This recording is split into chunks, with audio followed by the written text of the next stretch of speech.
try this out with the heavy instrument. Don't use your Hollenbeck. Don't use your. Some people have used their Explorer. My gosh, can you imagine trying to? It's not a crowbar, okay? It's an Explorer. Use something heavy. Okay, I'm tired of replacing broken instruments. I'm two things. I'm sick and tired. I hope nobody started waxing yet without using dilute. Dilute's up here. There's 10 bottles. And this is all you do.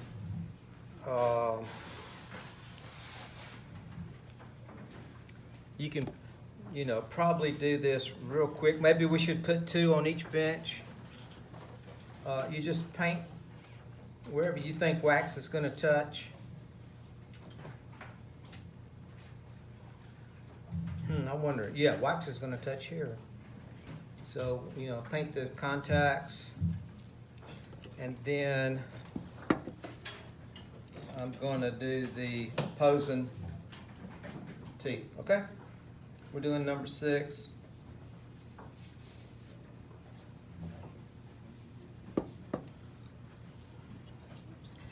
There's such a thing as too much dilute, and then there's such thing as not enough. But you can add, put dilute and then come back and do it again. I don't know which color wax is going to show up better. I'm going to try blue wax with a white background. How's that?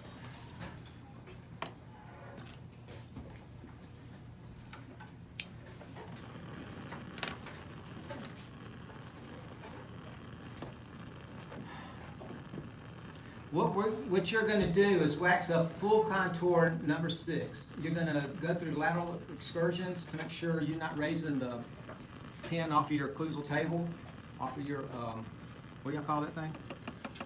Customized table. The first thing you should do is just put a coat of wax around it.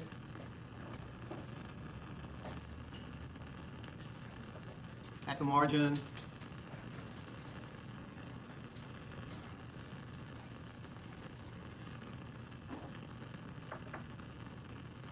If you go over the margin, it kind of helps seal the wax around the tooth better, because when the wax shrinks, it has something to pull on or something to keep it from separating.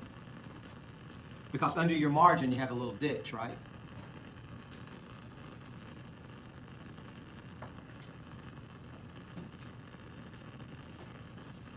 Ordinarily, I would just keep waxing, but I'm going to stop and go over what I just did.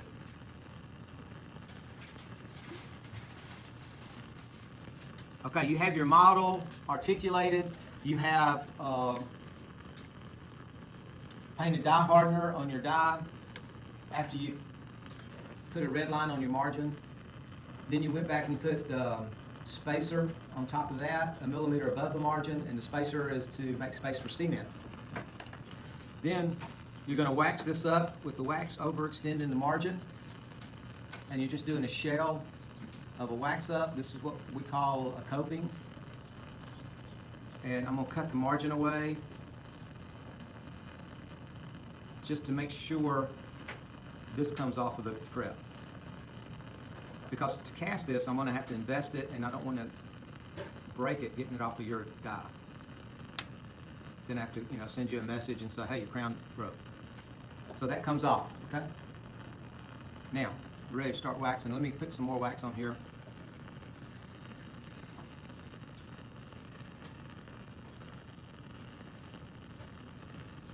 So if it came off there, it's going to come off after I wax up full contour. All right, you put your die back into the model. I'm assuming this was okay with whoever checked it off.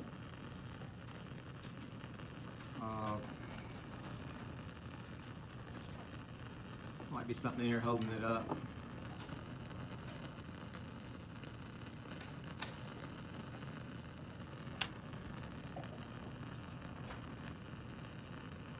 I'm in a real good mood today. Okay, it's not going down any further. Now, I've got a coping, but now I want to make a full contour wax up.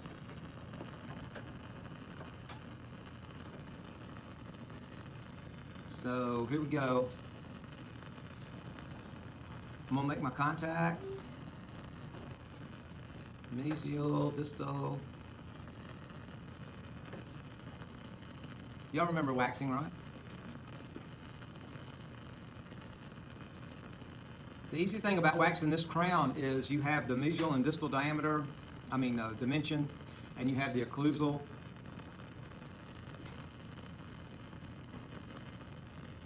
So all you need to really worry about is not going past those dimensions.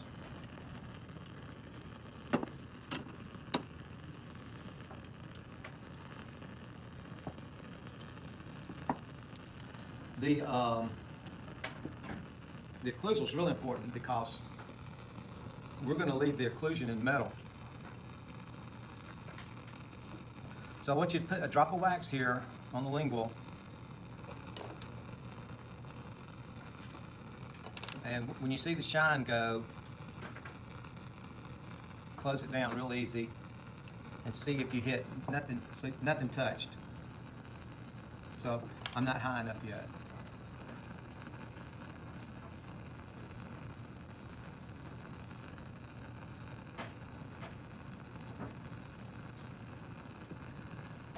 Let it cool.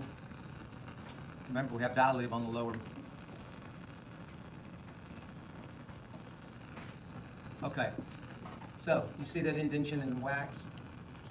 That's where the lower tooth is coming into contact, okay? We're going to leave that contact in metal, so everything a millimeter above that contact up to the buccal margin is going to be covered with porcelain. Everything below this contact, mesial, distally, and marginally, will be metal. I know that, so I can take this out. There's one more thing I need to check, and that's the height of my cusp tip.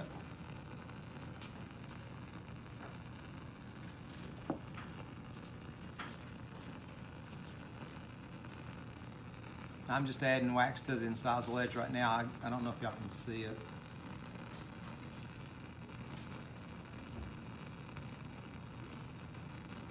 And I'm going to close it down. Unlock the articulator and go into lateral, and it should touch, and the pin should touch, but if it makes that pin come off of your incisal guide table, it's too tall. Okay. This isn't real critical right now. It's going to be real critical in porcelain. Okay, so we're good.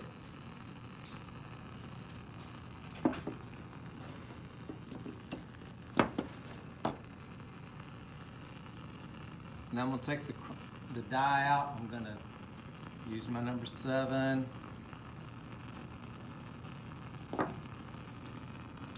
This is the height of contour on the distal.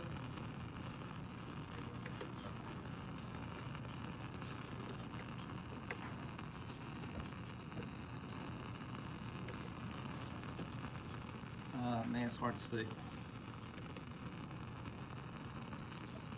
Height of contour on the distal is, right there where the wax has been flattened out. So I can't put any wax past that. But I sure can put wax underneath it.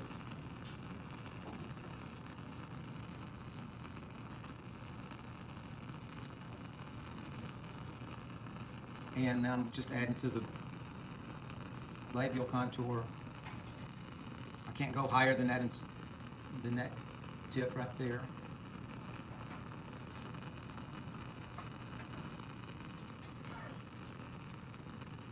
Then when I get to the mesial, I got the same situation. I see where it was in contact, and I don't add wax past that. On the lingual, I'm below the contact, but I'm contouring underneath it, the cingulum and margins.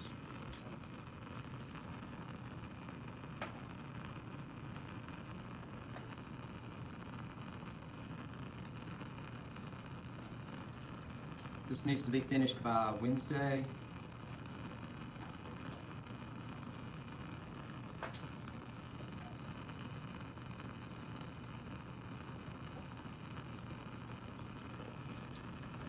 Now, we're going to have to cut back the wax to make room for porcelain. We need 2 millimeters incisal and 1.5 millimeters on the buccal surface.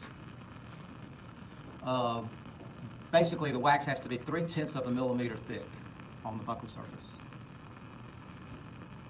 to be able to cast it, finish it down, and then add porcelain to it.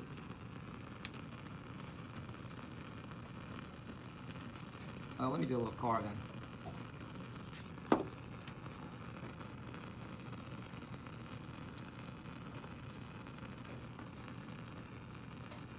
Still, I'm looking at those points that I made. It's moving a little bit on me, so I'm going to try to reseal it to the die.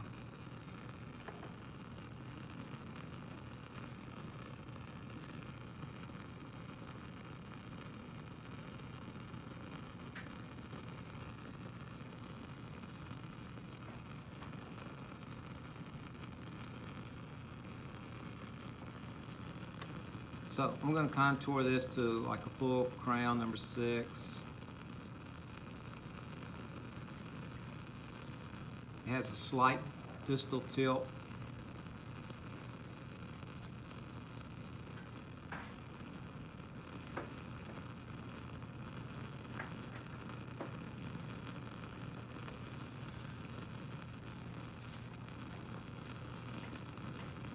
Now remember, this is where my occlusion was, so I'm going to go 1 millimeter above that and make a line in my wax.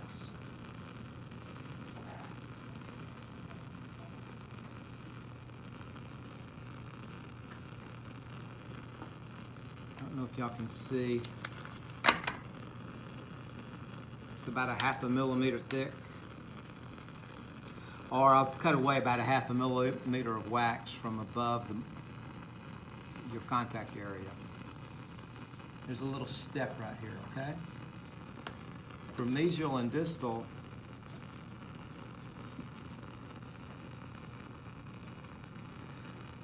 we want the mesial contact to be in porcelain so you can't see it, metal, when the patient smiles. So I like to make a line right here. I'm sorry. I make the line on the lingual on the mesial side. I'm just up against the lateral. This is important because everybody's going to ask me later. Just make a line right there and then turn it around, and the distal contact's going to be in metal. So I'm going to lay it against the bicuspid and make a little line there.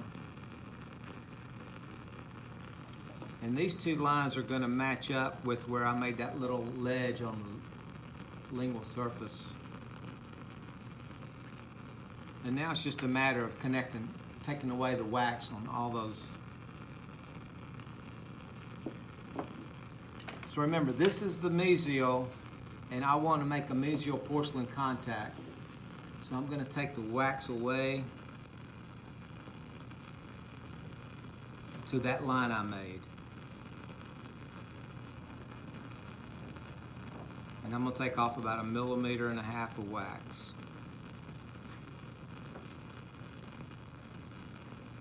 And I'm going to follow that line all the way over to the incisal. Cut that down. And then here's my line on the distal. The distal's in metal, so I don't want to touch the contact. But I will touch the buccal surface.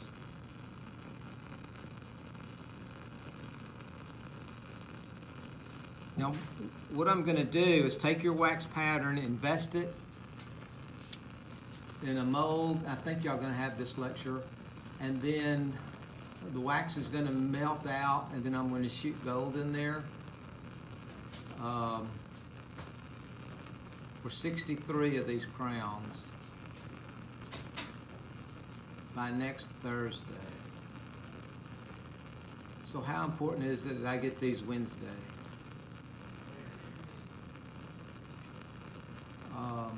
You get the idea? So I'm cutting this back until I get this to 3/10 of a millimeter thick, at least. but not more. If it's more, then you have to have a longer time finishing the metal down.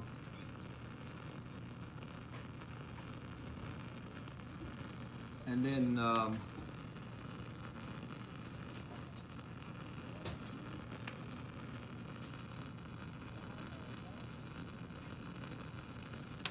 then we put a little bit of thickness on the buckle margin just to help it cast.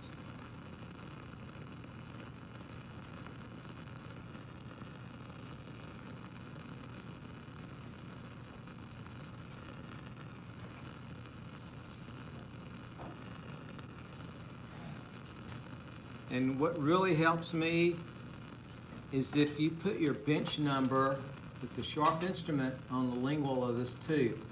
And I think this is number 16. 13. So scratch in the number, your bench number right there, and clean up your margin.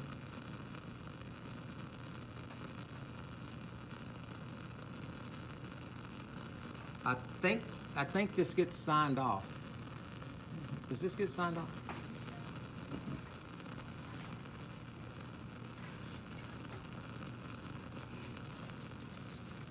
So, module leaders, if they don't have their wax, their bench number carved in, don't sign it off.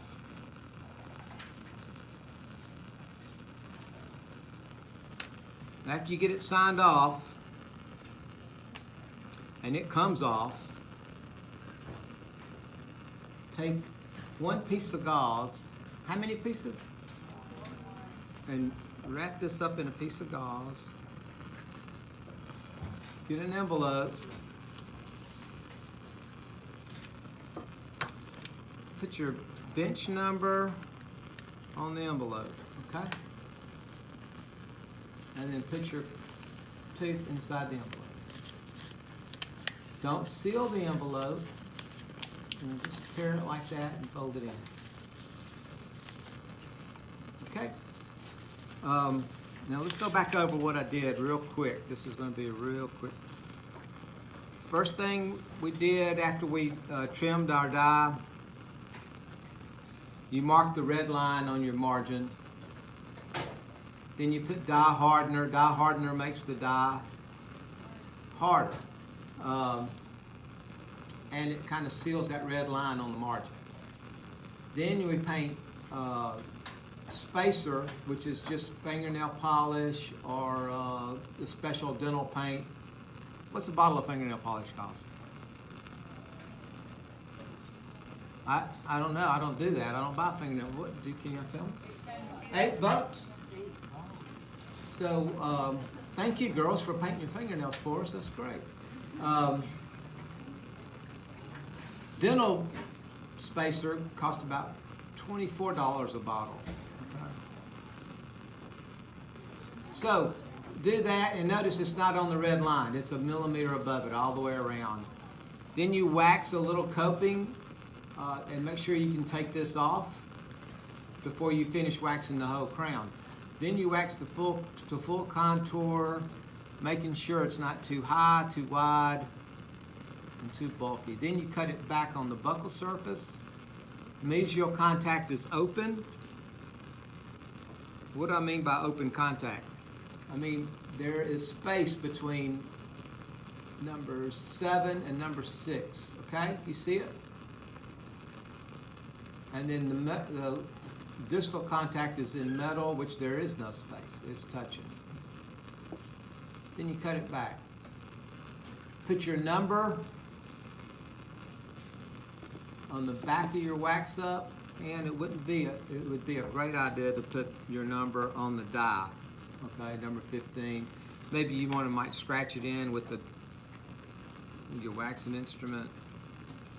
Because I'm gonna have 63 of these sitting in front of me, and I got to know where they go. Yeah. Okay. For the occlusion, I just put a drop of wax where I thought it might be. Let it cool a little bit, and then closed it down and made sure it was touching. You'll see an indentation on the occlusion. But it's just like waxing any crown that you did last year. You don't touch where it was in contact. You go a millimeter above that. And then you wax up the rest of the lingual, the cingulum and all that, down to the margin. And I want y'all to understand, you got to be careful with these wax copings, because if you take them out and you squeeze, it breaks. See? And this person's got to re-wax her crown. You've got to wax it all over again. Okay. Any questions?